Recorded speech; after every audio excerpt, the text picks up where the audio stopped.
blood, toil, tears, and sweat.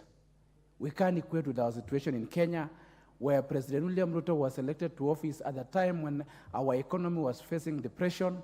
We were going through the downtown of the curve of economic, and the president came in handy to resuscitate our economy, which was not doing good. He has done his bit. He's then doing his bit. It's only that it is easy to criticize the man in the arena, like it was once said. All of these members here come from constituencies, and they are criticized such a time when the constituents feel they are not doing good. But the effort they are giving, they know themselves that it is very difficult to govern at such a time when there's economic crisis. Mr. Speaker, on the key issue of education, the president made a deliberate move to put about 27% of our budget to education, and he was elected when CBC was about to take off. He has done his best in putting CBC into the right path. He's been able to employ teachers up to the tune of 56,000, which has never been seen in this country before. And we want to echo President for that, because education is the foundation of our growth and our economic growth as a country. The president did well when it comes to health matters. I myself, I sit in a committee of health, and we came up with 3 bills or 4, including the social insurance fund, primary health care fund, and critical and emergency and critical disease fund, which will be able to bring our economy and do a radical reform in our economy, Mr. Speaker. Mr. Speaker, I can assure you, sitting in a committee of health, in the next 10 or so months, our health system will have changed, and there will be a paradigm shift from how we used to do things in this country. He brought about the 100,000 community health promoters, which will go a long way in being able to identify and be able to solve the issues of diseases at the primary health level.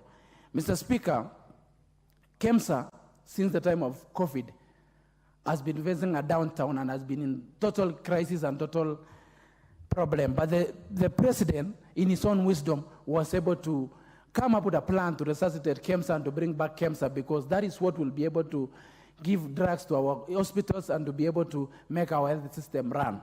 And we want to commend the team at the KEMSA and the president, and even in the budget, the president increased money to the KEMSA so that we're able to pick from where it was and be able to serve this country well. Mr. Speaker, the issue of cattle rustling, which I come from a northern part of this country, which is facing a very serious challenge, we want to commend the president. He is on a journey to silence the guns, which has been terrorizing our people. He spoke well about it, and his formula seems to be bearing fruits. And we want to tell the president that we support him. As Kenyans of goodwill, as Kenyans who love peace, we have to stand with the president so that he's able to bring to end the menace of insecurity which has been in this country since independence. Mr. Speaker, the issue of fertilizer, some of these members here who come from towns and come from areas where they have not seen agriculture don't know the impact the fertilizer subsidy has brought to this country.